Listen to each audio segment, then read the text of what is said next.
I feel like I'm talking too loud. Can you hear me? I'm just kidding. What we have here is a very special episode of Should I Keep It?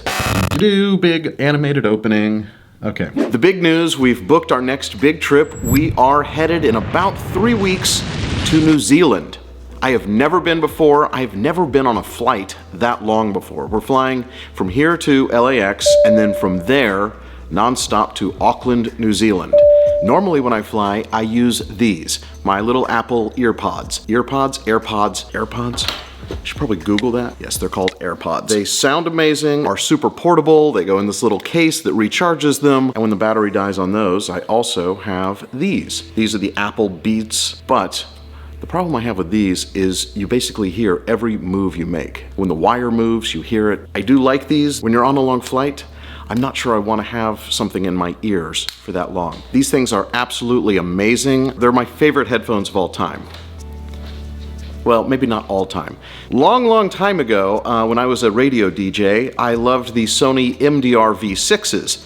Those were the best headphones of all time, and I think they're actually still making them. And that's part of the reason I wanted to try these new Sony WH-1000X M3s. That is the longest name, but these things were getting great reviews, so I had to buy them. And now I have to decide, should I keep them? There's a lot of things that I love about these. They actually sound similar to that Sony sound that I'm used to in the MDR V6s. They do still make them, wow. These are the best headphones ever, but they're not wireless and it's time for an upgrade. So after a lot of research and personal recommendations from friends, I narrowed it down to these two sets of headphones. The Sony WH-1000X M3, and these are the Sennheiser HD1s. They're also known as Momentum. They've changed the brand name on these a couple of times. It's decision time between these two headsets. Right out of the box, first time I tried them on, Sony by far was my favorite. Super comfortable, perfect padding, the headband has good padding, you don't feel like it's squishing your head too much. The first time I tried the Sennheiser, they didn't feel quite as padded. It didn't seem to block out as much of the ambient sound. I didn't like the feel the very first time I put them on. But after wearing them for about 20 minutes, Sony started feeling really hot on my head. Like this padding was just heating up, and these just started feeling amazing. This is before I even listened to the first sound. Just from a pure feel standpoint, my first impression was the Sony. Within 20 minutes, I was convinced that these were a better feeling headset. When it comes to sound quality, again, the Sony on first impression was amazing. It did sound a lot like the old MDR V6s. It had the real crisp highs, the real low lows, everything sounded really good. First impression on the Sennheiser, they sounded kind of flat. And in reality, for sound production and audio playback, a flat response is what you want. You don't want something that's overly bassy, you just want something that sounds like the recording was intended to sound. One of my first tests was watching the opening scene from a movie, so I jumped on Netflix and watched the sound design at the beginning of Bird Box. It was a really good test, and I decided very quickly that I like the way the Sennheiser sounds better. It's not every day you get to try both of these side by side, which is why I thought this might be an interesting video for you guys. So far, these had a good first impression, these had a good long-lasting impression. When it comes to actually using the headphones, the Sony has two buttons, a power button and an ambient noise cancel button, but all the volume and everything is controlled by a kind of touchpad. I've heard reviews that people using these in cold weather have trouble changing the volume because it loses its sensitivity. I haven't used these in cold weather, but that seems like a legitimate problem. The other complaint that I've heard is on the Sony, this little slot at the top that looks kind of like it might be where a audio connector goes, that's not an audio connector, that's actually the microphone for the noise canceling. And if you're on an airplane and the vents are blowing down on you, it creates a weird warbly effect. I haven't yet been on an airplane with these, but I have tried creating wind, and it does make a weird noise. So I could totally see that being a problem. Where the Sony has two microphones in the top to do the noise canceling, the Sennheiser have 4 microphones, and they seem to be located in these grills. And the noise cancellation is great. The Sony headphones come with an app that lets you tailor the noise cancellation based on your activity. You can have it detect if you're commuting and let enough sound in so you can hear what train stop you're at. It kind of neat technology there.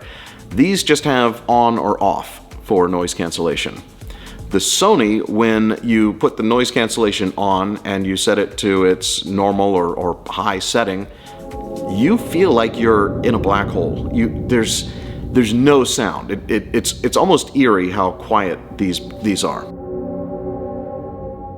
The Sennheiser, on the other hand, not quite as deafeningly quiet, but a more natural sounding silence. Again, I prefer the way the Sennheiser works. On both of these, you can disable the noise canceling.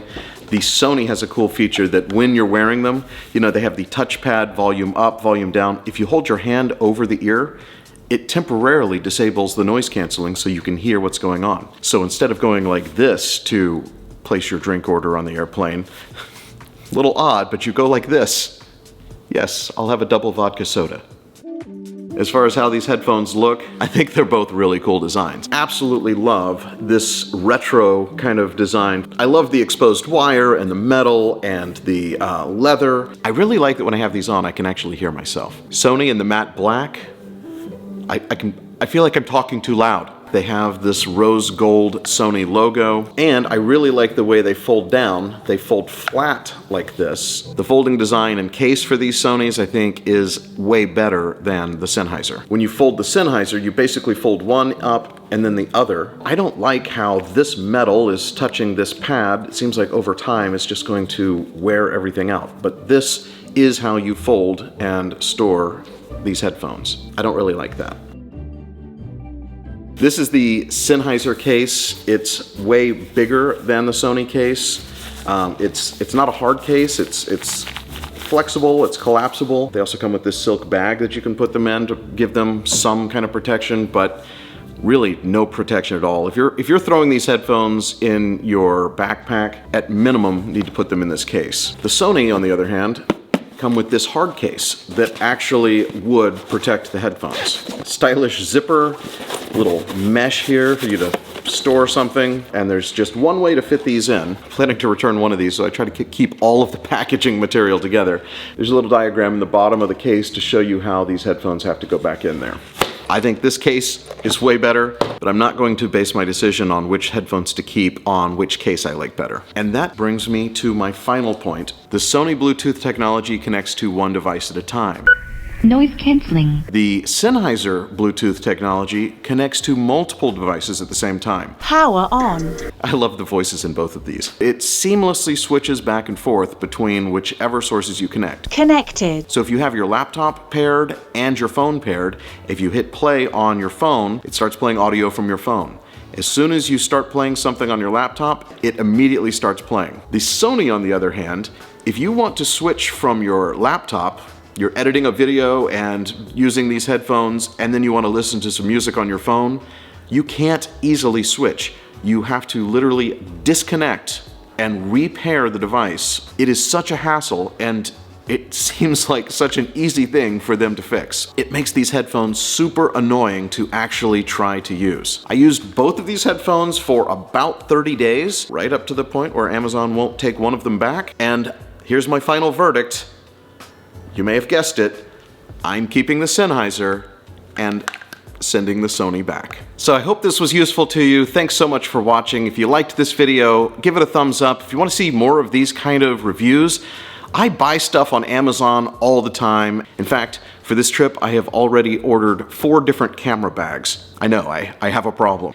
Drop a comment if you'd like to see that as my next video. If you're into tech reviews, if you're into travel, if you're into finance, that's what I'm all about. I'd love to have you around for the next video.